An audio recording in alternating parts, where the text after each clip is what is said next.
ready for some football. I don't know about you. Who else could it be but your man Lou? Yeah. Who else could it be? For me, your man, Louie T. Welcome to Sunday Night Football Overtime.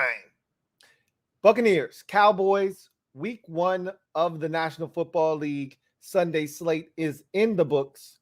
What a day it was, but the 2 primetime games so far, Thursday night, Sunday night, we built them up to be these massive matchups, and they just did not live up to the hype. Thursday night was a trouncing as the Bills destroyed the Super Bowl defending champion Los Angeles Rams.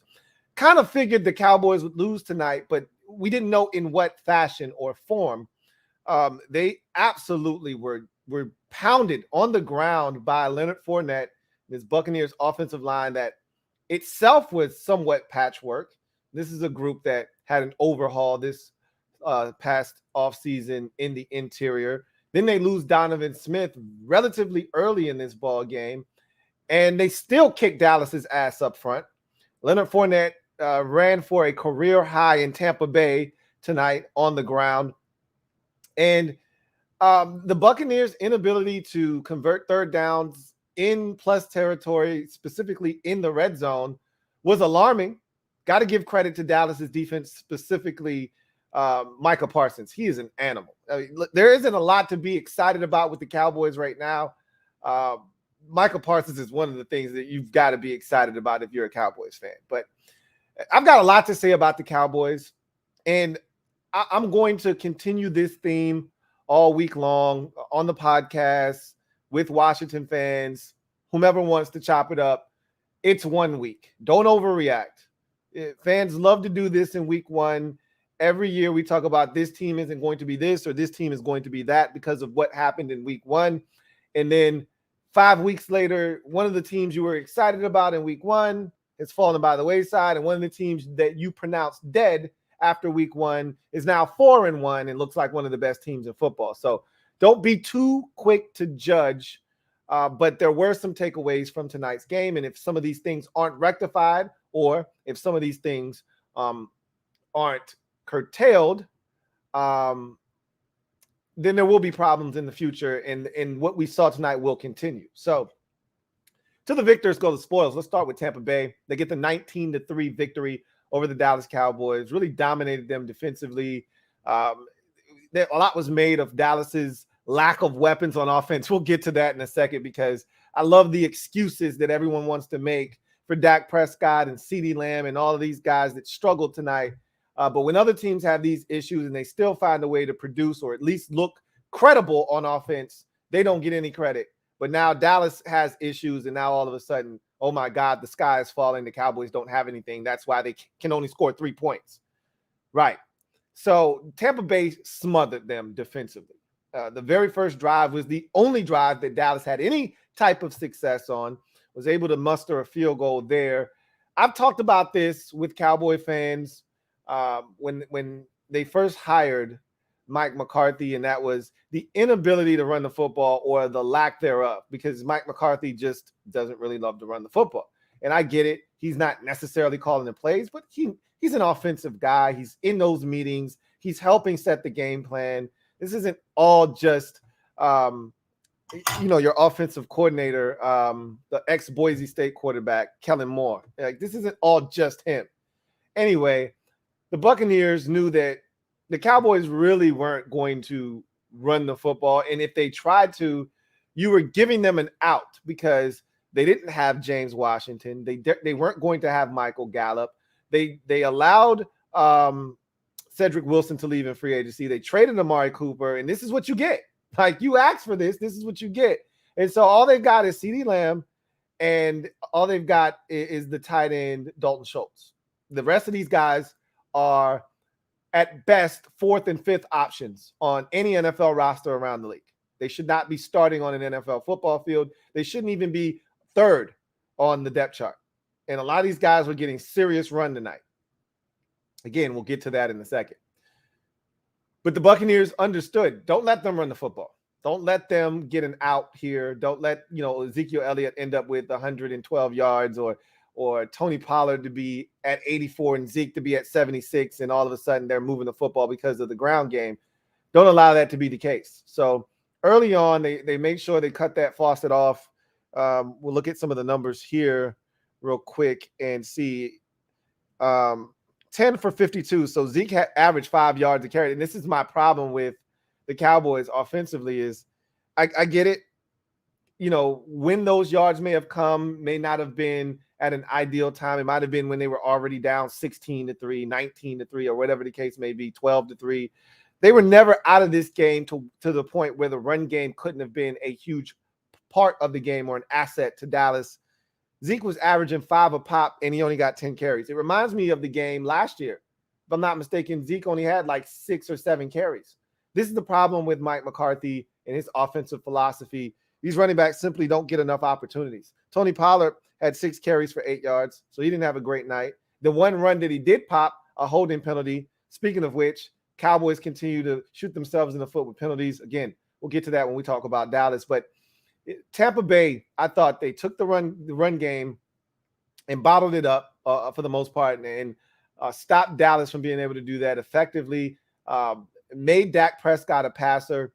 I thought they got good enough pressure. It wasn't great pressure throughout the night, but it was good enough. It was enough to get him off his spot, make him a little uncomfortable. They hit him enough. Let's see how many times they hit Dak in this game. I'd say 7 times they hit Dak, and I think they might have sacked him twice. Cooper Rush came in, and he got hit a couple times, and they sacked him once. So probably more along the lines of 8 or 9 times they got to the quarterback and hit him, and I think they might have had like 3 sacks.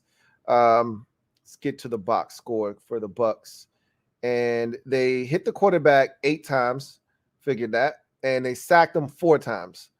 Cooper Rush came in, like I said, took a sack late, but I thought they hit him enough, hit the quarterbacks enough. I thought the secondary and the linebackers were phenomenal. I mean, that's where the Buccaneers, to me, shine at the linebacker position. Levante David still doing it at the highest of high levels. We know what Devin White is as a linebacker in this league. He's a freak, similar to the one opposite of him on the field tonight in Micah Parsons. We saw 2 of the better linebackers in the league tonight, but those linebackers are incredible. And then you just throw in a young secondary that just flies around, and it's just fun to watch the Buccaneers play on defense, to be honest with you. Even when they fail in epic, spectacular fashion. I mean, they go balls to the wall. They fly around. They hit. They're physical. They're fun to watch, and they were fun to watch tonight. Offensively, it was really simplistic. They didn't do much. They didn't try to reinvent the wheel. They saw an opportunity there with Dallas's inability to stop the run, and they just went after it. This Leonard Fournette's 21 carries, 127 yards. That's 6 a pop for those of you keeping score at home. Julio Jones got a couple of jet sweeps, one on a 4th down that got him a 1st down.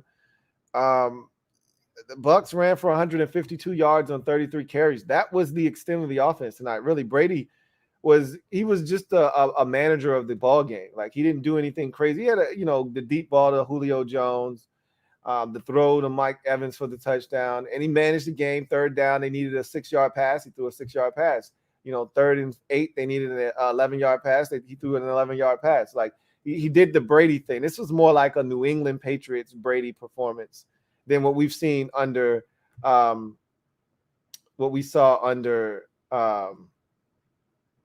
Bruce Arians, where they were airing it out, looking to score 30-plus every week. Obviously, Todd Bowles has a different philosophy: play defense, run the football. Took some of that pressure off of Brady to have to make a ton of plays, and it worked to perfection tonight. I thought the receivers were really solid. Sucks to see Chris Godwin go down again. I heard it was a hamstring. We'll see the severity of that injury and whether or not it is in fact a hamstring and what the severity of that injury is for him. But, a guy works to get all the way back, pushes to play in week 1, does play in week 1, is having a really solid game, and then hurts his hamstring. You really hate it from Chris Godwin. But Mike Evans continues to be one of the most underrated, not players in the National Football League, not one of the most underrated receivers, one of the most underrated players in NFL history. Because when we talk about best receivers in football, we never bring up Mike Evans' name. It's usually 4 or 5 guys that you bring up, and then you finally get around to Mike Evans, 6, 7, 8, 9, somewhere in that general vicinity. But all the guy does is put up, 1,000-yard seasons. All he does is catch almost everything that comes in his direction. The one-hand grab for the touchdown tonight was utterly ridiculous. The Buccaneers have to clean up some of the issues they had in the red zone tonight. Some of that stemmed from not being able to protect Brady in some of those situations. They're going to have to figure out this offensive line, especially if Donovan Smith is out for any amount of time, because there was entirely too much pressure on Brady tonight. And we know he does not handle pressure well. And you saw that a little bit in this game. When he got hit early, when he got sacked by Micah Parsons, he started to be flustered. He started running around, throwing the ball, skipping it to guys. Like, you get to Brady early and you're in his head, you got it. Okay, that's the key to getting to Tom Brady, is to get to him early and often. And once you do your work early, like a guy in the post, in the paint, you got it made. Okay, problem was for the Cowboys is they couldn't stop the run. So Brady didn't have to win this game. He didn't have to throw it 39 times. He didn't have to throw it 43 times. He threw it 27 times. All you had to do was manage the game. So the Cowboys' inability to stop the run consistently really put them in a bind and allowed Tampa Bay to kind of just go through the motions, if you will. Field goals seemed like they were going to be enough tonight because of the Cowboys' inability to move the football consistently. So they didn't have to do anything extraordinary. They didn't have to go into their bag of tricks. They didn't have to go be special. Hey, let's just not F this up, okay? If we don't turn it over, if we don't make they almost had a couple of monumental blunders. They almost got 2 punts blocked, okay? Their punter kicked his first career punt 3 times, and the first 2 almost got blocked. And that would have been the play the Cowboys needed. Block that thing, scoop and score it, go for 2. They'd have been right back in that ball game. Brady throws the interception. If that thing isn't low, like Donovan McNabb style, I mean, that had some Matt Ryan, downward arc to it. I don't know what the hell Brady was doing, because Mike Evans wasn't even bending down for that thing. He wasn't even going down to go get it. I don't even know what the hell Brady was doing. Maybe he saw that guy late, tried to pull it back, and he couldn't. But that thing was going straight down. It was a nosedive. And luckily enough for him, it was, because had he tried to throw that to Michael Evans straight into his chest, that's a pick 6. And that was the only way Dallas was getting back into this game, is if Tampa Bay made a monumental mistake. And they were able to avoid that tonight. And so because of the lack of pressure that Dallas put on Tampa Bay offensively, they were able to kind of just make sure that they just managed the ball game. Run it. You heard Todd Bowles going into the fourth quarter. Yeah, we just got to keep running the ball, run out the clock, continue to play defense, don't do anything crazy, and we should be walking home with a victory. And that's exactly what this game was. 19-3. Bucs kicked 4 field goals, missed 1, scored 1 touchdown. It seemed like they could do no wrong in the first half in terms of from 20-20. They were getting into the Cowboys' red zone. I think the first drive ended at the 26. The second drive ended at the 20. The next drive ended at like the 14. And then the last one ended at like the 8 or something like that. They moved the football down the field, but Michael Parsons erased 2 of those drives with sacks. And they just couldn't convert on third downs when they got down there. So solid win for the Buccaneers. It shows another side of what they can do if they need to run it. Again, this felt Patriot-esque is what it felt like. This felt like one of those morphing game plans. We know if Brady has to, he can throw it 45 times. But this was like, we can kind of just run the football. So that's what we're going to do. We're going to run it 33 times tonight and only throw it 27 times. And so it was one of those game plans where, hey, if the run's working, if it's not broken, let's not try and fix it. And they didn't have to. And so got to give them credit for being physical up front with Dallas. Despite not having your starting left tackle in the game, they out-physicaled the Cowboys. You saw the split of the runs and where the success was. Of his 127 yards, 111 came off the left side of that offensive line. And a lot of it came without Donovan Smith being in the football game, which tells you all you need to know about just how physical they were up front and attacking the Cowboys left side, running away from DeMarcus Lawrence and running at the Cowboys opposite side which is clearly their weaker side in terms of run defense. So Buccaneers dominated this game in all facets, special teams, offense, defense, win this thing going away. You look at that division, it's going to be pretty interesting because I got to watch, every team in that division today. Carolina started off slow, rallied back, took the lead with 1:10 left, and then blew it and lost on a 58-yard field goal. The Saints and the Falcons battled it out. Falcons were up as much as 16, 26-10 before allowing the Saints to rally back, score 17 unanswered in the fourth quarter to win that game and wrestle it away from them. And I'm looking at this Bucs team and I'm thinking, you're the best of this division. We knew that before the season started. But unless the Saints have some kind of, offensive revival, they were okay today, but I wasn't blown away by what I saw. So it's going to be interesting, though, because I wasn't blown away with the Buccaneers tonight either. And you know what the biggest takeaway for me is they had some injuries tonight. Both teams really, had some injuries. There were some games today where teams won, but at what cost? Like the Steelers, for instance, they might have lost TJ Watt for the remainder of the season. Najee Harris had a pretty nasty injury in the end of the fourth quarter. Don't know the status there with him. Didn't look good, though, that's for sure. And you look at this game, the Buccaneers win, but what's the status on Donovan Smith? What's the status on Chris Godwin? So, these are some things that you would like to know the answer to moving forward. But all in all, Julio Jones looked good. Julio looked really good. And if they can get Godwin back healthy, those three right there pose a serious problem. I think that they miss Gronk, especially in the red zone. You kind of saw that tonight when you get down there and you got big 87. And that's a tough cover. Brady loves to throw it to him. They have that rapport. Obviously, he's no longer there. Someone's got to step up in the red zone. But they look good tonight, especially defensively. I didn't think they were all that great defensively last season. Thought they were okay. Had a lot of injuries in the secondary, obviously, last season. But I didn't think they were great. Akeem Hicks is going to make a difference inside. I think, Justin Tryon Shoyinka is going to be outstanding. I loved him coming out of Washington, just really raw. But is he athletic. He flies around. Shaq Barrett, that group, they're going to be just fine up front. That defense is fun to watch. They were dominant tonight. So you get to the Cowboys side of things, and they got a number of questions that they've got to answer. I think it starts offensively with, what is your identity? What are you looking to do? Are you going to just try to throw it all over the ball field? Because if that's the case, you're going to need more than what you have on the field. And eventually the troops will arrive. You'll get help. There will be a Michael Gallup here shortly. There will be a Washington showing up here shortly, and it will give you a little bit more options to work with.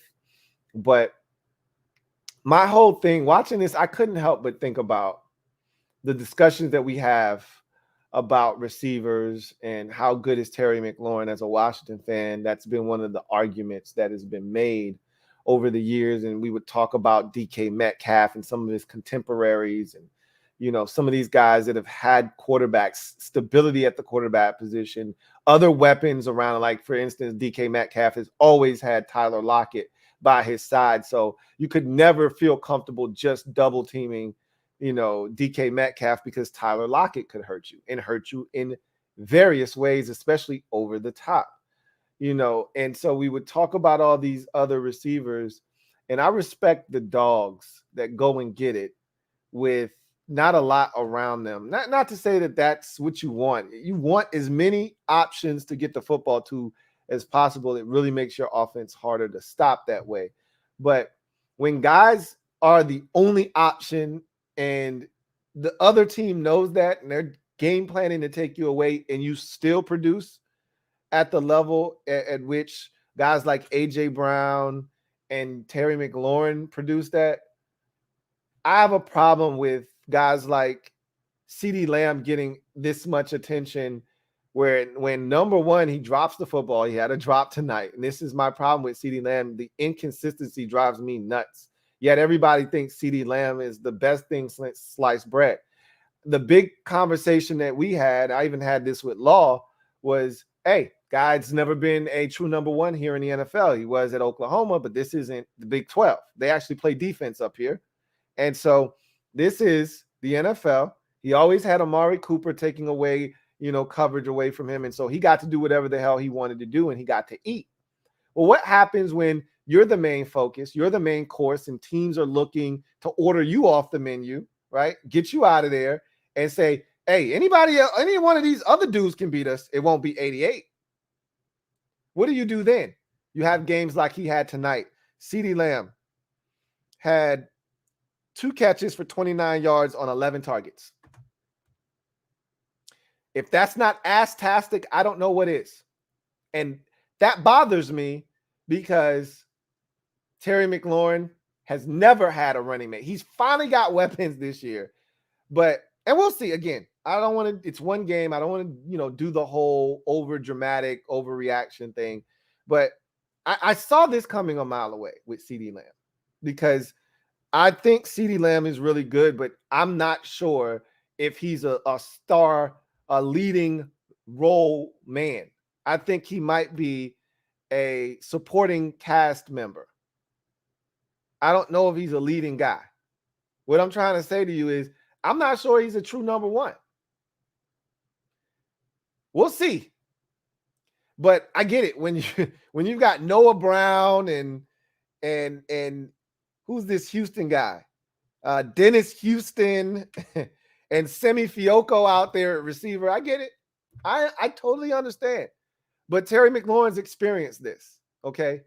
Terry McLaurin experienced playing for a full year. This will not be CeeDee Lamb's life all season long, okay? He won't be dealing with the likes of Dennis Houston and Noah Brown and Semi Fioco being out there as his running mates at receiver.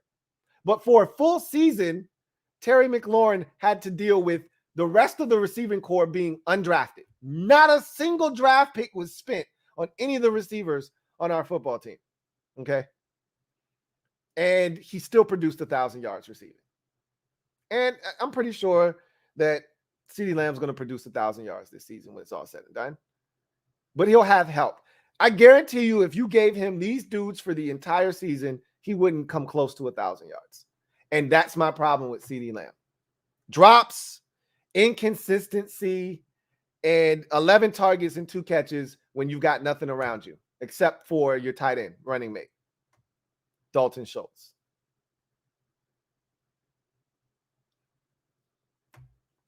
I struggle with that. A.J. Brown had the same thing in Tennessee where he was pretty much the only dude and he still produced. When you're that guy, when you're an alpha, when you're a dog, you produce no matter what. I don't see that in CeeDee Lamb. That's all I'm saying. Same thing with Dak Prescott. Dak has been spoiled since he got in the league. Dak's always had a dominant offensive line, an outstanding run game. Him and Ezekiel came in the league at the same time, very same draft. He's always had a dynamic running back, okay, and a dominant offensive line to boot. And he's always had weapons to get the football to. Started with Dez Bryant. I think he got the tail end of Dez. Then it morphed into Amari Cooper and all the weapons, Gallup and all of these dudes. And then it went from that to CeeDee Lamb being added to the mix. And now you got to see him tonight where, oh, you don't have all these weapons. Oh, it's on your shoulders. And no one ever said Dak Prescott was Aaron Rodgers or Patrick Mahomes or Josh Allen or any of these guys that we hold in higher regard and esteem and think are top 5 quarterbacks. No one ever said Dak Prescott was that guy. And so when we have these discussions and Dak starts to creep up into that 7-8 range, these are the games that prove that he's 10 or 11, somewhere in that neighborhood. Don't start pushing Dak up to 8 and 7 and start talking reckless. He's right where he's supposed to be in that 10-11 range when we're talking best quarterbacks in the league. And games like tonight are proof of that. when you got, and some of this is offensive line issues. Like, it's not clean up front. It's a lot of moving parts, right? But make these guys better. He had Noah Brown wide open as he rolls to his right. He pump fakes. Everybody sucks up. And Noah Brown's wide open. Just throw him the damn football. What are you doing? I mean, what kind of a miss is that? And so, again, these guys have had a ton of talent around them.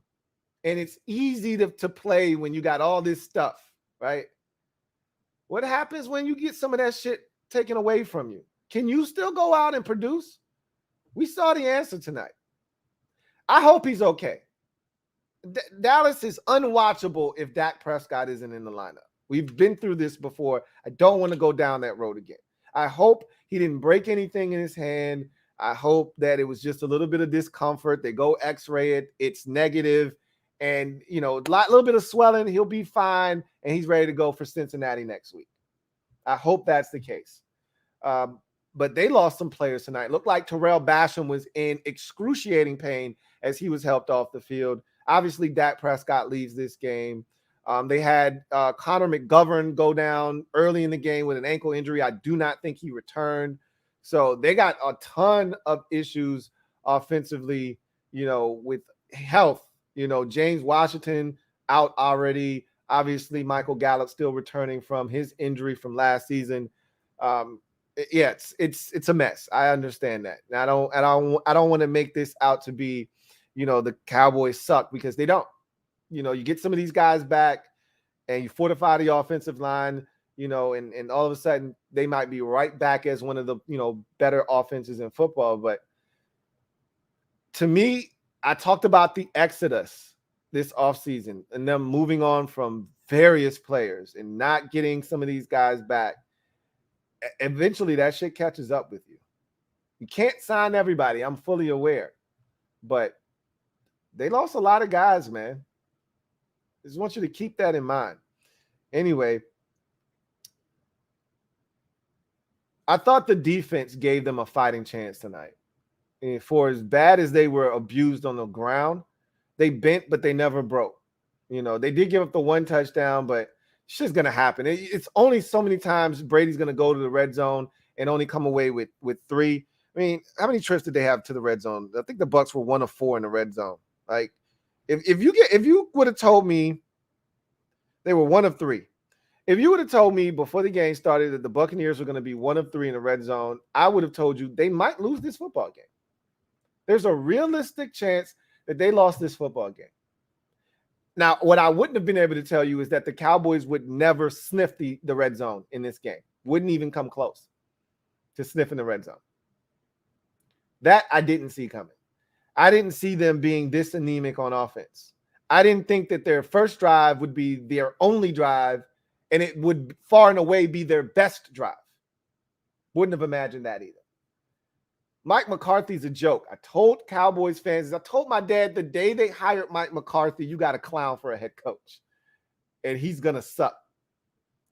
And he said, well, we'll see. My dad was like, I'm not the biggest Mike McCarthy fan, but we'll see. After like 2 games, he's like, you were right. He's a clown. And the Cowboys continue to be one of the most penalized teams in football. What were they tonight? At one point, I know they had 8 penalties. They ended up with 10 penalties for 73 yards. That's a losing recipe. They led the league in penalties, and I think like the next closest team was like 15 to 20 penalties behind them, okay? They're as undisciplined as it gets. Terrence Steele had like 4 penalties by himself. He's a clown at tackle.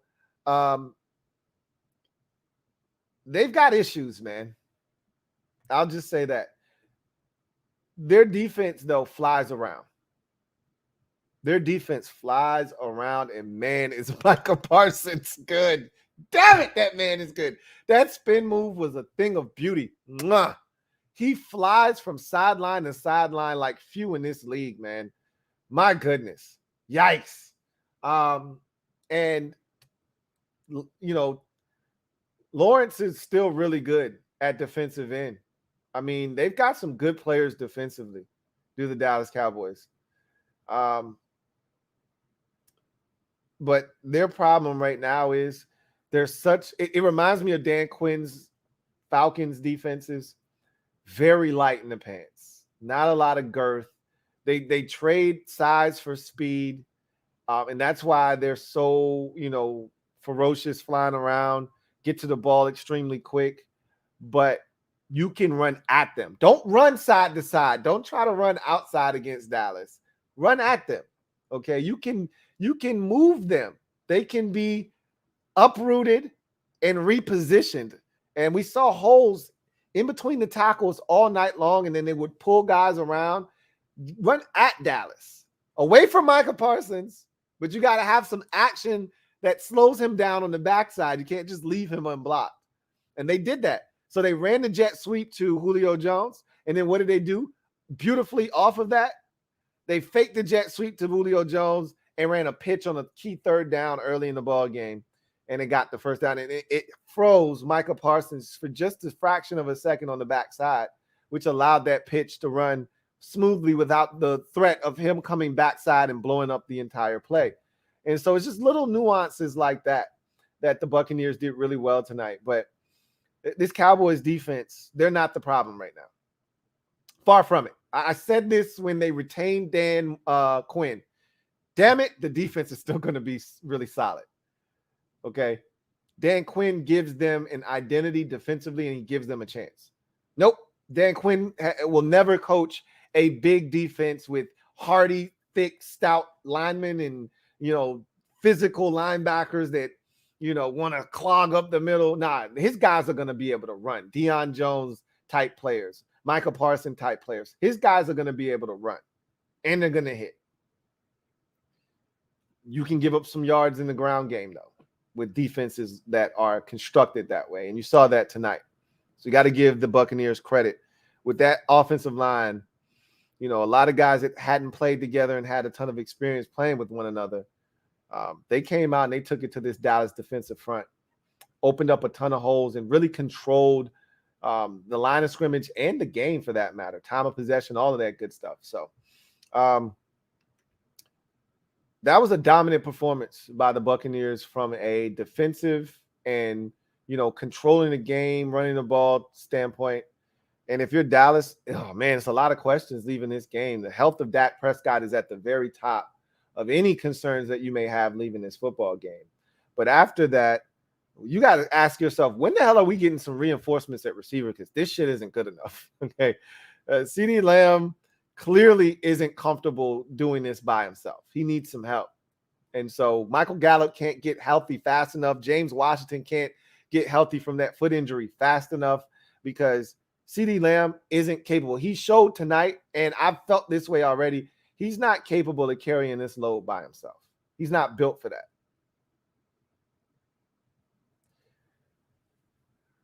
They got to run the ball more, this Dallas.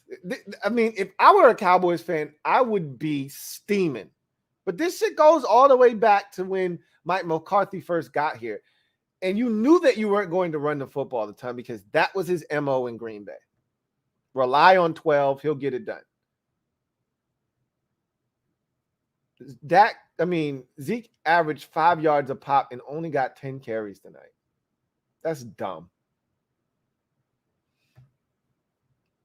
Anyway, I digress. Let's get to your comments tonight. See what you guys have to say.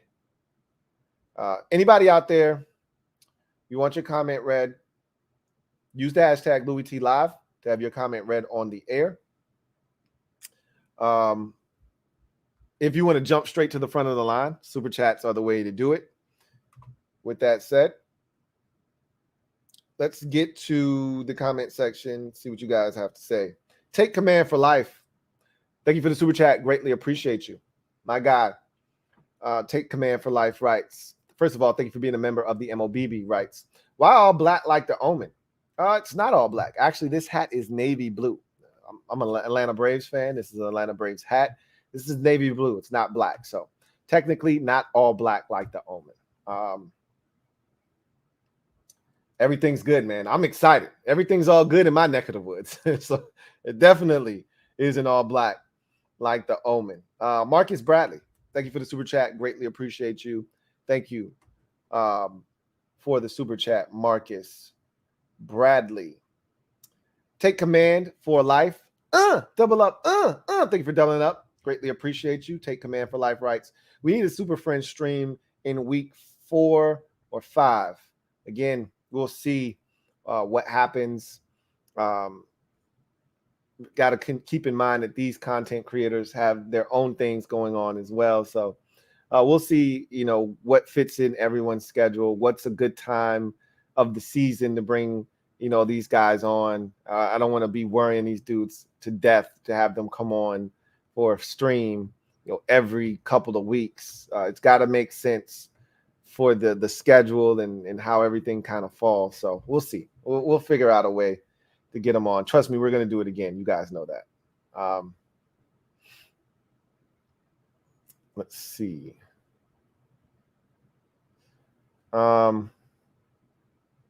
Marcus Bradley, thank you for the super chat. Greatly appreciate you. Thank you for being a member of the MOBB, or excuse me, doubling up. Double up. Thank you for doubling up. Marcus Bradley, who writes, Lou, love the fight I see in the Commanders today. It was the Jags, but a step. Dallas looked slow tonight. What options do they have if Lamb isn't open? They got Dalton Schultz. I mean, this is when you have to get creative. If you know that you don't have the receivers on the outside necessarily to help CeeDee Lamb inside, Dalton Schultz is an option. But also, Tony Pollard is another really good receiving threat out of the backfield. Zeke can catch it out of the backfield. You have to use what you have. Didn't think they did a great job of that tonight. Tony Pollard is as dangerous as a pass catcher as he is a runner. Get him the football out of the backfield. Create different looks and different matchups that force the defense to have to respect guys coming out of the backfield, which will then open up some opportunities for CeeDee Lamb over the middle of the football field. But they didn't exploit any of that stuff. They didn't take advantage of any of those opportunities, and they didn't create those opportunities to free up space for guys like CeeDee Lamb and Dalton Schultz. So the Buccaneers aren't dumb, okay? They came into this game knowing we got 2 guys we got to worry about, 88 and 86. The rest of these dudes, good luck. Good luck. Okay. And that's exactly what the Cowboys needed, was some luck. Zachary Portnoy, thank you for the super chat. Greatly appreciate you. Zachary writes, hey, Lou, long time no see. Good to see you and good to hear from you, Zachary. He says, out of all the games today, I was most surprised by the 49ers-Bears game. Drafting Lance instead of Fields getting hard to justify. Again, it's one game. That was a slop fest. I was talking to my wife before that game started. They showed a clip of the grounds crew squeegeeing water off the field. I knew it was going to be a mess. And I haven't watched that game yet, so I can't talk about anything. But I expected the total in terms of the points to be low. I expected the completion percentage between these two quarterbacks to be relatively low, and it was. But I still have to watch and see exactly what transpired in order to formulate an opinion. But again, I kind of want to throw everything out that I see in that particular game because of the conditions. Rain really throws a monkey wrench in everything, especially the passing game. When you're trying to throw a wet ball, it's really brutal. And so I can't really evaluate the what I'm going to see. I'm going to have to take it with a grain of salt. So, it's hard to say, they should have taken Fields instead of Lance. I can't make that assertion. Not after that game in particular. Give him 4 or 5 more games, to take a look at it. And even then, it's still premature. But you just want to see growth out of these young quarterbacks. And Lance will have many more opportunities to prove that they didn't make the wrong decision. So we'll see what happens.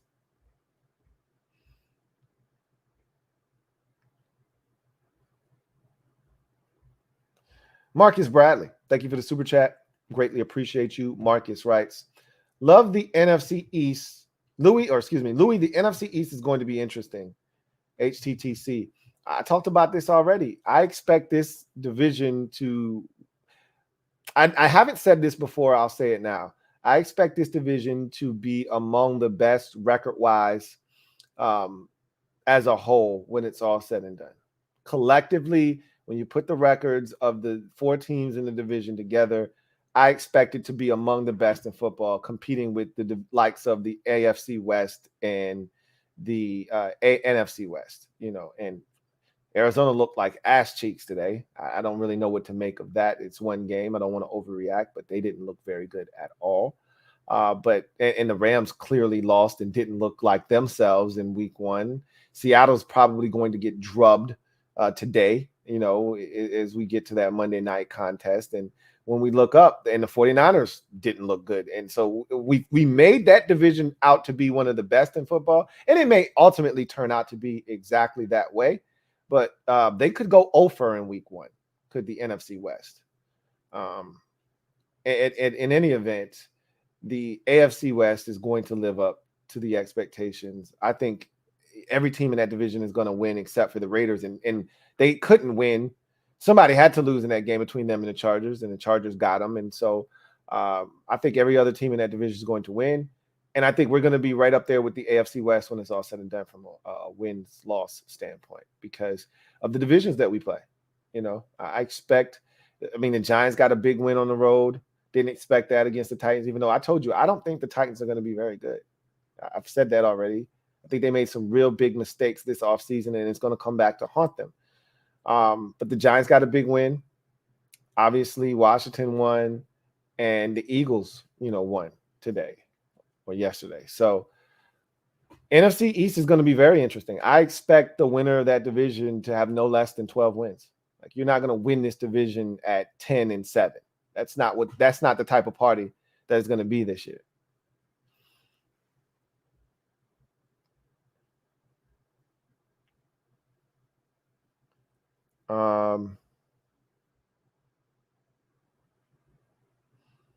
Let's see. John Cedillo, thank you for the super chat. Greatly appreciate you. Thank you for being a member of the MOBB. John writes, last year you thought Pitt was Medusa on offense. Dallas might be just as hard to watch with MP/defense being watchable and might be as bad as the year we got Amari. I did think Pittsburgh was Medusa on offense. Hard to watch. And they were great against the pass, terrible against the run with the Steelers defensively last year. But the offense was just anemic. It was at times just hard on the eyes.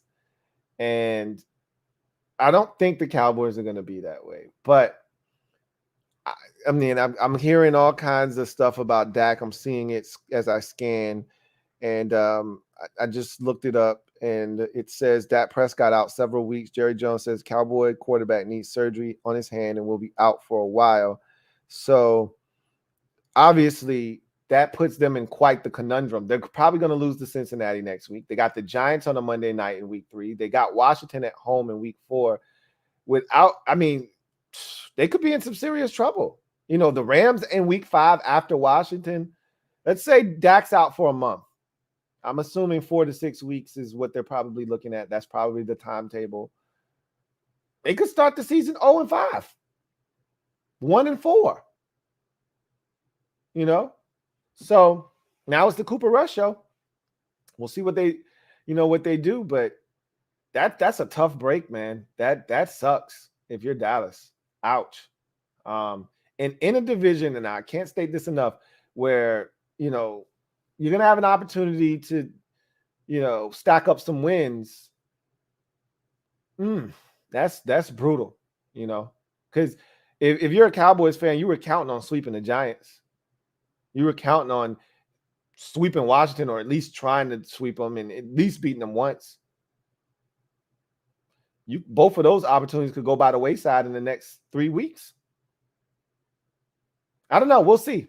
Again, there's still some talented guys on this Cowboys roster, and they're going to get help back eventually here shortly. So it'll give Cooper Rush some more options to get the football too. But Cooper Rush isn't Dak Prescott. That's for damn sure. We'll see what happens. Yikes. That's brutal.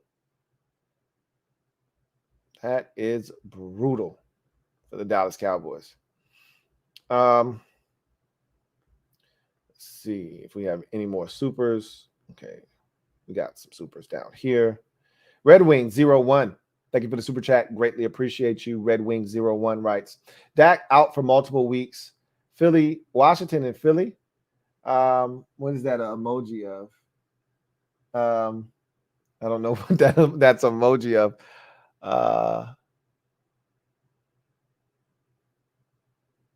Are you insinuating that Dallas, Washington, and Philadelphia are looking at Dallas like food? Is that what you're insinuating? If I'm not mistaken, if I'm playing back the schedule that I saw tonight for the Cowboys, it's Cincinnati next week at home, at the Giants on a Monday night, home for Washington, at the Rams, and then at Philadelphia week 6 on a Sunday night, I think. And then week 7 is, I think that's another game that's going to be interesting. And then I think the schedule starts to lighten up after that. Don't get me the Lion, but this isn't the end for Dallas, but it definitely makes things a lot tougher. That's for sure. That is for sure.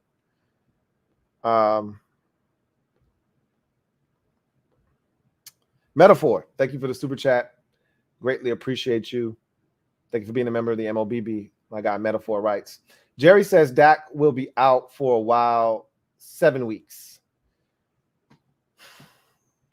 I don't know if he'll be out that long, but let's say 7 weeks is the amount of time he's out. So he doesn't return until week 8 or 9 at the earliest. I just gave you the bulk of Dallas's schedule. Cincinnati week 2. At the Giants on a Monday night, week 3. Home for Washington, week 4. At the Rams, week 5. At Philadelphia on a Sunday night, I think is week 6. I don't remember who's week 7, but I think it's another, quality opponent. And then Dak might make his return in, say, week 8. There's a realistic possibility that at that point, the Cowboys could be 2-5, 1-6. Now, they can't play any worse than they played tonight offensively. Impossible. Unless they start to turn it over. That's the one thing they really didn't do tonight. Dak had the one interception. But unless they turn it over, they can't play much worse. They scored 3 points, man. 3 whole points. Okay. They scored the first 3 points of the game and didn't score again. So they can't be much worse offensively than they were tonight. So I'd like to think that they'll be better. The question is, how much better, and is it good enough to get some wins over some quality opponents? What we deem to be quality opponents. And then it doesn't matter if we think the team is a quality opponent or not. If it's family business, you throw the records out the window.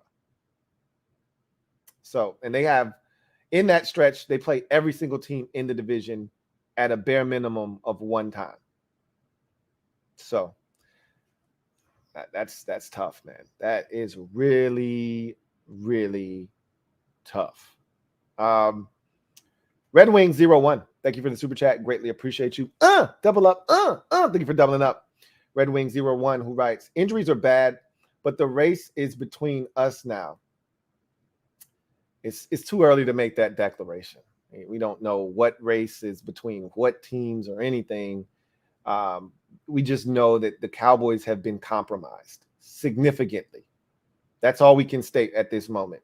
Hell, the race could be between the Eagles and Giants for all we know. We don't know what the hell is going to happen, right? Like, let's just see. Let's keep playing ball. Let's keep trying to stack up dubs. And, we go lose to the Lions next week and everyone will be singing a totally different tune and you'll feel totally different about the team. Let's just see what happens. The Vikings look damn good, today. And they got Minnesota do the Eagles on a Monday night next week. They got a little doubleheader going on where the games are actually going to be simultaneously, broadcast. One starts, the Eagles start early, I think at like 7:30, and the other game starts at around like 8:30 or something like that. So they'll be kind of staggered, but on at the same time. That's not a gimme game against Minnesota now. Justin Jefferson had 130 yards and 2 touchdowns at halftime. The game today. He's a freaking animal. So that's not a gimme game against the Vikings at all whatsoever. They're playing with a ton of confidence after what they did to the Packers today. So let's just pump the brakes, see what happens, and then we'll kind of reassess this thing in 3 or 4 weeks. We would have played Philadelphia, we would have played Dallas by then. We'll have a better sense of what's going on in the division and who's playing what kind of ball, and kind of being able to formulate opinions about teams. It's too early after 1 week of football to say anything right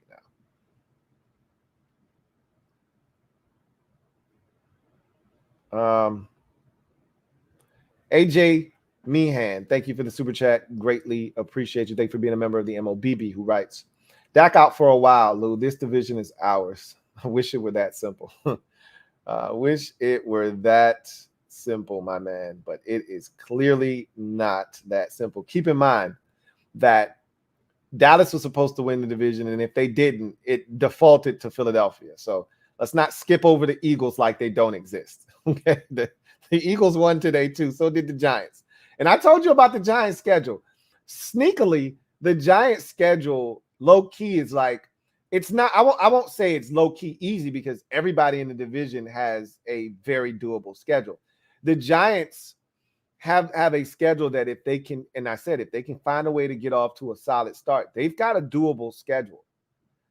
And the win at Tennessee changes everything, because I just assumed they'd be under 500 trying to fight this uphill battle, because, they got Baltimore somewhere in there coming up shortly. Dallas was supposed to have Dak when they played them, and they were supposed to lose that game. Now, all of a sudden, they don't have Dak and probably won't have him for that Giants game in week 3. And so they're compromised. The Giants could easily beat them. I think they played Carolina this week through the Giants. Like, all of a sudden, you're looking around at the Giants and saying, shit, they could get off to a 3-0 start.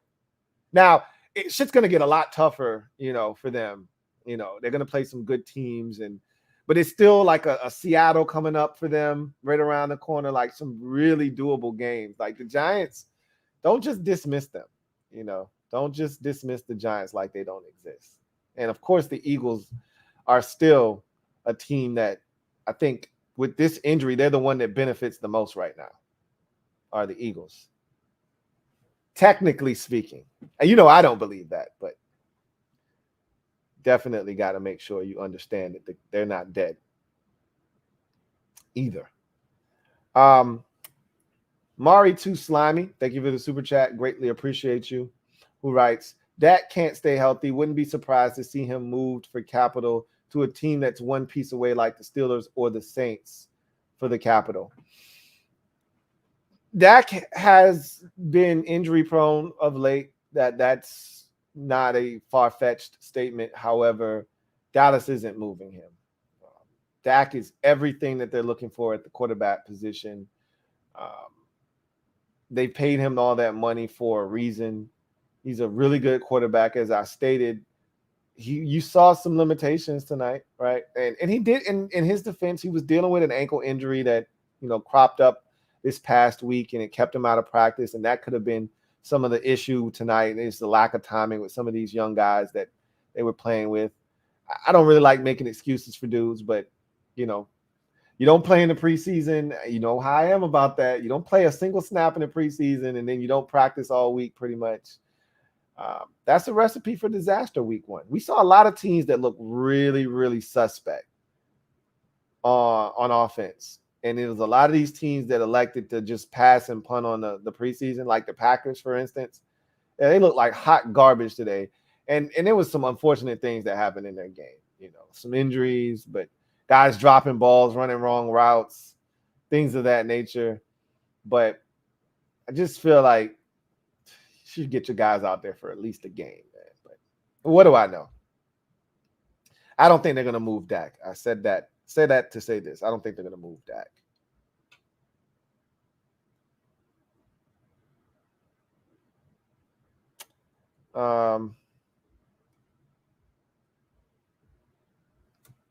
Big Money Sonny, thank you for the super chat. Greatly appreciate you, my guy. Big Money Sonny writes, Giants sweeping the Eagles this year. First of all, the Giants just started beating the Eagles. they don't really have a lot of success against the Eagles. So I wouldn't put money on that. I wouldn't do that. It wouldn't be a safe or a smart bet. But we'll see. We'll see. Malachi Malik, thank you for the super chat. Greatly appreciate you. Thank you for being a member of the MOBB. Malachi Malik writes, great win today, Lou. Got to clean some things up, but we'll be fine. In other news, Saquon Barkley is back. Yikes. Scary hours. I didn't see the game yet, but I was watching the Packers and Vikings game, and they cut to Sterling Shepard catching a deep pass from Daniel Jones and scoring a touchdown. And right as she was cutting back to, I want to say Kevin Burkhardt and Greg Olsen. I think that's Fox's new A team now that there's no more Joe Buck and Troy Aikman. As they were cutting back to Kevin Burkhardt and Olsen, she says, and Saquon Barkley has 113 yards rushing, and it was only the third quarter. I was like, what? wait a minute. What? He's got what? So, yeah, he said he was pissed off, tired of people talking about him being injury prone, ready to show the rest of the league he's not washed. Remember, the Giants, they've soured on him, and they're like, hey, you got to prove it, bro. We're not giving you anything. And so, yeah, his back's up against the wall. It's money time. It's time to get paid. He's got to show everybody, hey, I'm that guy still. So it's off to a good start. That's for sure.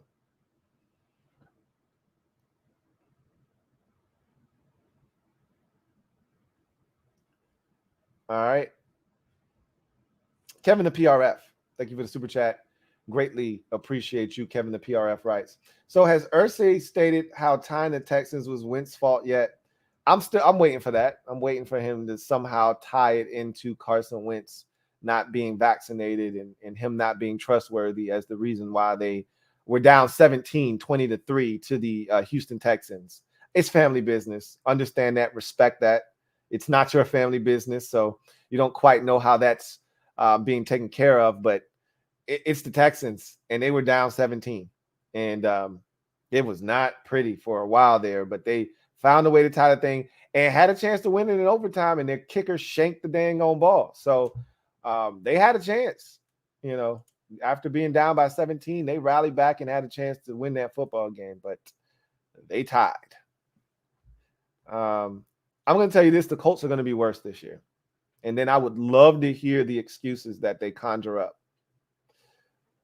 But they don't play well in week 1 anyway. I don't. We'll see. They're going to get better.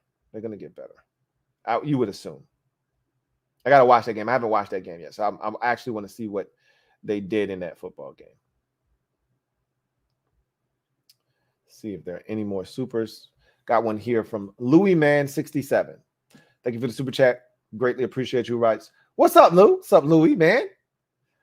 My school town took Texas A&M, took down Texas A&M. So you're an App State guy. And now Wentz got us the dub. I'm hype. And the GOAT took down them fraudulent boys. Let's go. We up. It was a good weekend for you. Any weekend Washington wins is a good weekend for me. As I've told you many a times, my fandom in order goes like this. It's, Washington, take 5 to 7 steps, and then you get to the Braves, and then the Grizzlies, and then any college team. And I've been a massive Blue Devils fan for quite some time. I mean, if we are taking the college teams and throwing them in the mix, they probably would be right after the Braves, honestly speaking. But, Notre Dame football's down the list, all of that stuff. And so I could care less. If you ask me, hey, Notre Dame loses, but Washington wins, there's not even a conversation. I don't hesitate. Notre Dame could go 0-8 to start the season if Washington in that same time frame is 6-2. Sign me up. So it was a good weekend for you. Washington won, so it's a great weekend for me. The Braves lost again tonight. It sucks. That's 2 in a row to the Mariners. We had them in the 9th inning. We blew it. But Washington won. You can't blow my high, okay? Hey, Washington won. You can't make me feel bad about today's the things that transpired today. Anyway, I digress.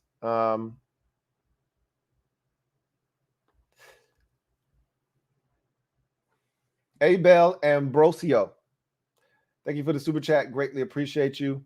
Thank you for being a member of the MOBB, who writes, Victory Monday, 1-0, Carson Revenge Tour. Love it. First stop on the Revenge Tour, Jacksonville, taken care of. Next stop, Philadelphia. So, again, we'll get there when we get there. Detroit's up next, and that's all I'm focused on. But Victory Monday sounds good to me, man. I told you, get used to it. We'll be having a lot of those this year. A lot of Victory Mondays this year. Zachary Portnoy, thank you for the super chat. Greatly appreciate you. Double up. Thank you for doubling up. Zachary, who writes, Cowboys desperate enough to trade for Jimmy G. Nah, Dak's going to be out for a little while, right? But first of all, Jimmy G isn't tradable now after he just signed that new deal. Don't even think they could trade him after, him just signing that new, extension or whatever. But again, the Cowboys were strapped for cash. They're not looking to go out, trade away draft capital, pick up someone's salary for them to just be a rental on the roster. It's not how they're going to go about business. However long Dak is out, he'll be out. They'll have to go with Cooper Rush and hope that he gets the job done. See what happens.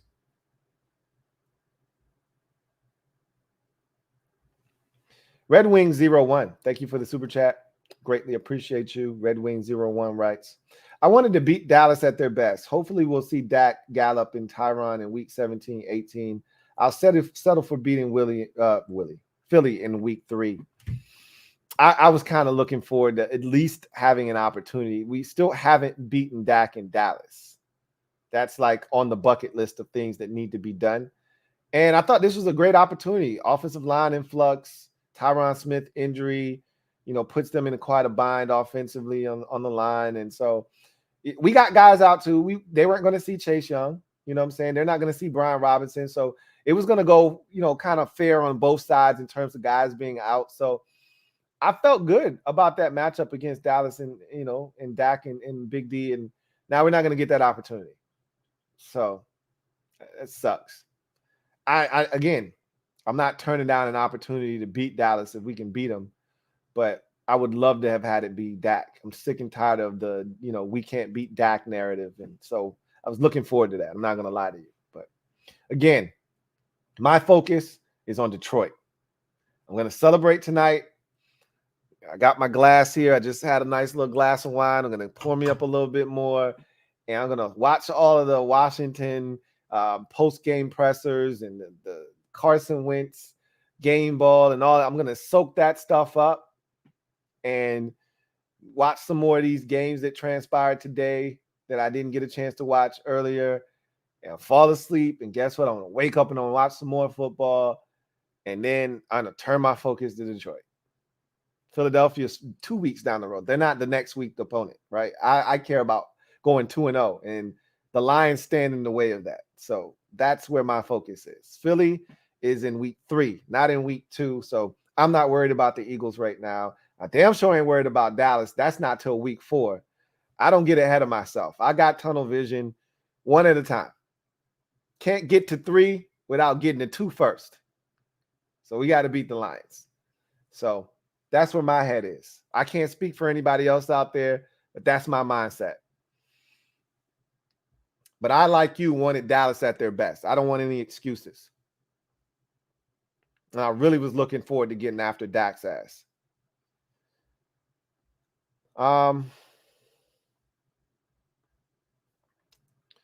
Abel Ambrosio, thank you for the super chat. Greatly appreciate you. Double up. Who writes, can this wide receiver trio have the same year as 2015 trio? Absolutely. Absolutely they can. And they'll have an opportunity. Again, Wentz is going to give those guys an opportunity to shine this year. You saw that today with each of them catching a touchdown pass. So this group has a chance.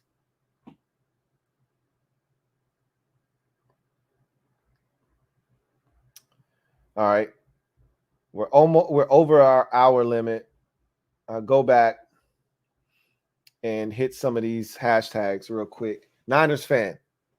Right. So knew we were going to lose today. Inclement road on the weather. Plus, an undisciplined defense is not a recipe for success for a rookie quarterback. With the ups and downs, I say 8-9, 9-8 year. We'll see. Anything can happen. I remember last year just how down you were on the team. You quit on them 17 times before they got hot late and won a bunch of games and made it all the way to the NFC Championship game. So it's early to make any declarations. We don't know what your division was projected to be one of the toughest. Everybody in that division, once Seattle loses tomorrow or today, everyone in your division will be 0-1. So who knows what the hell that division is going to ultimately be. Your 9-8 that you're speaking of, that might be enough to get it done in that division. I doubt it. The Rams are going to be fine. The Cardinals will be better. They're not playing Kansas City every single week. Last time I checked, that was the only time they got Kansas City on the schedule. So they'll be fine. And I think you'll be better next week, but we will see. Metaphor says, how about them Cowboys? Sure look like that number one offense is running on all cylinders. They lost a lot of pieces from that number one offense from last year. Let's see. Hank Midas says he likes seeing Jerry Jones sad. We all do. See here. HHC Lunar says Cardinals have the worst defense in the league. Also, this is one of the best week ones ever outside of primetime games. The Cardinals played Patrick Mahomes and the Kansas City Chiefs on offense. Let's pump the brakes on the worst defense ever. Did JJ Watt even play today? Let's not get ahead of ourselves. People love to, omit the fact of, hey, that's a pretty damn good quarterback and, a really good play caller and Andy Reid over there on that side. Week one was it was extravagant. I mean, I again, the second half games don't seem like they were as entertaining. I'm thinking, I know the Giants game went right down to the wire and a missed field goal decided that one. So I think that was the only one, though. The rest of those games kind of were wide margins. I know the Raiders, Derek Carr, I heard, threw 3 picks. I haven't watched it, so I have to see. But the first half games were insane. And then you throw that Giants-Titans game in there from the second half games. And, yep, it's a pretty exhilarating week one for sure. It is good to be back, HHC Lunar. Amari, 2 times official, writes, CD isn't a real number one. Terry Grader. We'll see. Tonight, that's kind of the sense I got, is that CD is more of a number 2 or a number 1B to somebody's 1A. He's got to show me. I told you the inconsistencies drive me nuts. You can't be my number 1 dude. I throw you the football and the shit goes through your hands. And granted, the throw that went through his hands was a little bit behind him. Dak was trying to save him from running into a shot. You got to catch the damn ball. You're supposed to be the number 1 dude. You got to catch the rock. Conversely, I'm watching Justin Jefferson, and he doesn't drop shit. I mean, Justin Jefferson ain't dropping nothing. He's going up, contorting his body all kinds of ways, catching every damn thing. Jamar Chase had a ridiculous one-hand grab. It didn't count, but, man, it was that would have been the catch of the year had he come down with that inbounds with his feet down. He actually caught it, but his feet weren't inbounds. The Mike Evans catch was sick. There were some crazy catches today. I think the Steelers receiver had a sick one-handed grab by the sidelines. I saw some really good catches. I say all of that because CD had one of those crazy one-handers in his rookie season, but he'll have that kind of catch, and then he'll have an easy drop too.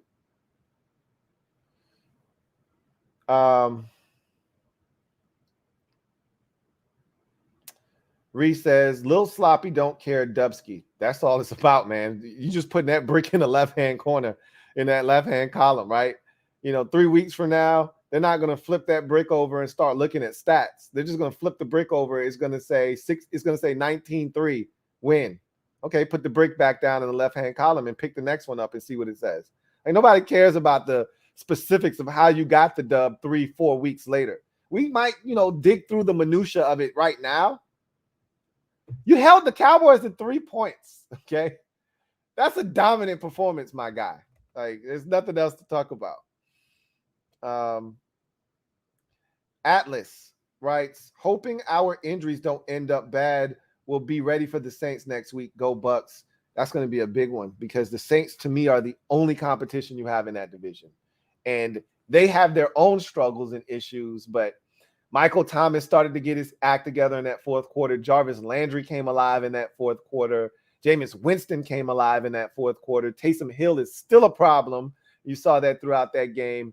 And we didn't even, scratch the surface with the rookie, Chris Olave and the running backs. And so it was a sloppy game for the Saints. They tried to give it away. The Falcons simply were ineffective in the red zone, kicked way too many field goals, and it cost them.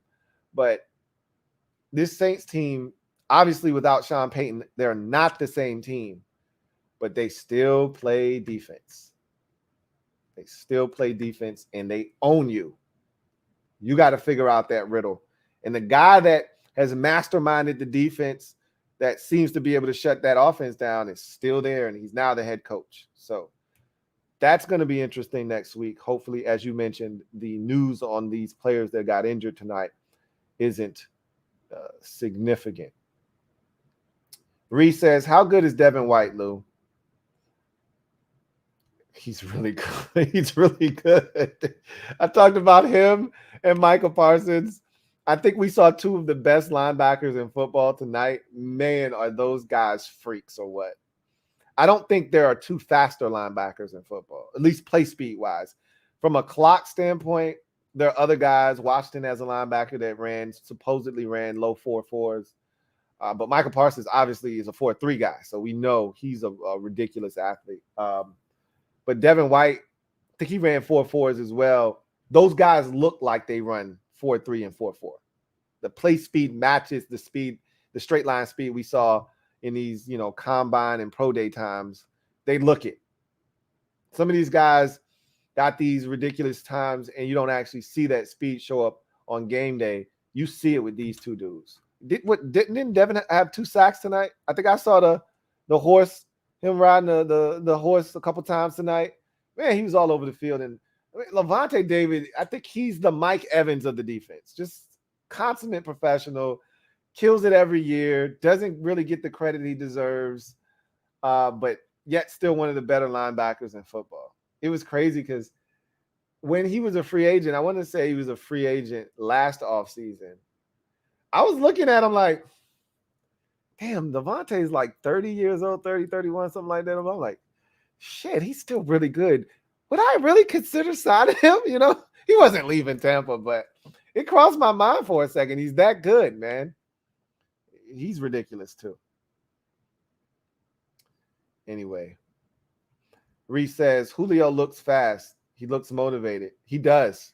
He looks good. If he can stay healthy, he's going to be a problem. You can see that tonight. I think I got a super here. Going to go ahead and take that. I got one from my guy, JL Smooth. Make sure I don't have another one. Yeah. Got a super here from JL Smooth. Thank you for the super chat, John Livingston. Greatly appreciate you, my guy, JL Smooth. Thank you for being a member of the MOBB. Writes 3 points, Cowboys. Yeah, that was it. That's all they could muster tonight. That's all you could do?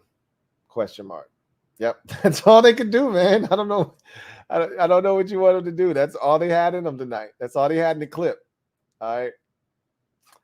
You love to see it, even if it's against Brady. Did Dak get injured? Saw Coop was in. He couldn't do worse. Yeah, Dak did get injured, and unfortunately, it sounds like he might have done something to his hand. Sounds like he might have fractured his hand, and it's going to require some surgery and some missed time some significant missed time too. You're probably looking at every bit of a month and a half to 2 months of game action, and that's just brutal for the Cowboys, especially with their schedule really being front loaded with all their tough games. With Dak, they would have won a couple of those tough games, and it would have put them in a position to get hot at the right time of the season and end up still 11-6, 12-5. Now, you may not win some of these games, and you may actually lose some of the games that you were counting on as victories with Cooper Rush in the lineup, and we'll see. We'll see. Brady I didn't realize he was undefeated against Dallas. That's one of the, I think, 4 teams that he hasn't lost to. He's now 7-0 against Dallas. Yikes. I think he's 10-0 against the Falcons. And then all you can think about is 28-3. He should have lost to them already, but he hasn't. Yeah. And I know you hate Brady, but yeah. That was a good old-fashioned thrashing. All right. Now it's one. We've been on for an hour and 15 minutes, so usually that's the limit for these videos. This is a good comment. Metaphor says, CD's like Juju after AB left. Can't handle the focus of number one. I think you're on to something there. Ding, ding, ding. Now, CD is way more talented than Juju Smith-Schuster. Let's get one thing straight. They're not the same. However, I do think there is a correlation there. I think it is very similar to how Juju Smith-Schuster's game and numbers were impacted by AB no longer being in that offense. It's so much easier when you're not the focal point of the defense's coverages and what they're trying to take away for you to go and get off. When they start to shift the focus to you, are you still that same guy? I don't know. I don't want to jump to conclusions. To me, this was a sign. Is it a sign of things to come, or is it a sign that the Cowboys just need to put some more pieces around him? I just know Terry McLaurin did it with Dontrell Inman, Isaiah Wright, Steven Sims Jr. around him. I just know that. So take it for what it's worth with 18 different quarterbacks. But Amari, I guess CeeDee Lamb's going to have to do the same thing now because he's going to have Cooper Rush in there. Anyway, just thought it was interesting. Sucks that Dak got injured tonight, especially in garbage time, and knowing how that's going to impact them, that really, truly does suck. Abel Ambrosio, thank you for the super chat. Greatly appreciate you. Who writes, how about Tua going 4-0 versus the Pats? The Dolphins just know how to – it's certain teams that just know how to beat other teams, and the Dolphins just – I knew they were going to beat them today. But I already told you the Patriots aren't going to be good this season. But they just know how to beat the Patriots, point blank. Even when Tom Brady was there, they had their number in Miami. You know how Indy can't beat Jacksonville for whatever reason in Jacksonville? There's just something about that particular game being in Jacksonville that the Colts just don't know how to win. Same thing could be said for the Patriots in Miami. For whatever reason, they just can't beat the Dolphins in Miami, period. So, yep, that's a thing. Anyway, that's going to do it for me, your man Louie T, here on Sunday Night Football Overtime.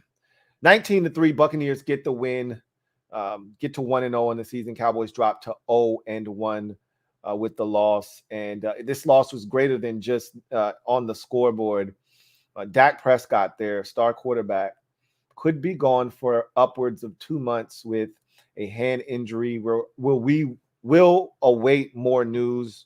Sounds like the MRI or the X-ray, rather, that they took in the locker room revealed a fracture or something of that ilk in that hand, and they know that it's going to take time and surgery to, is going to be required, which is going to take time for him to heal and come back. So that's a significant blow for the Cowboys. Not to mention Terrell Basham went down tonight. Don't know the extent of his injury.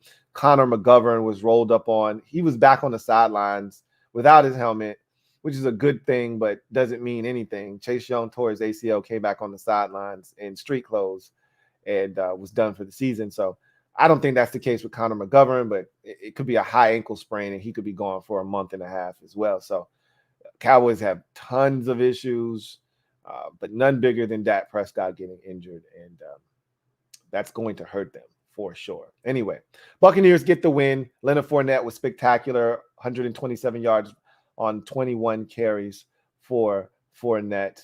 And Brady managed the game, made the throws he had to make. Buccaneers get the win 19-3. That's going to do it for me, your man, Louie T. I appreciate you guys joining me. It's been a great day of football. We still got one more game left in week number 1. I'll be back for the Louie T Network podcast later on today. Set the table for the Monday night game, as well as take you around the league as we go slate skating and go through each and every single one of the contests from week 1. And talk about some of these injuries, man. It sounds like some big injuries occurred in week 1. TJ Watt could be done for the season. He'll get more tests done and he'll be evaluated. But, you know, the Steelers are on pins and needles right now because he is a monster. I mean, he was wrecking shop in that game. And I saw when he got hurt, I saw him come off the field holding his pec. I was hoping that maybe his shoulder just got separated and it was like a sublux and they could pop it back in. But that wasn't the case. And if they lose him, they're cooked. He's the heart and soul of that defense. Anyway, I digress. You guys get out of here. Enjoy the rest of your night. You know what it is. Get off the bench, get in the game, and kick it with me, your man, Louie T. Until next time, God bless and good night. Louie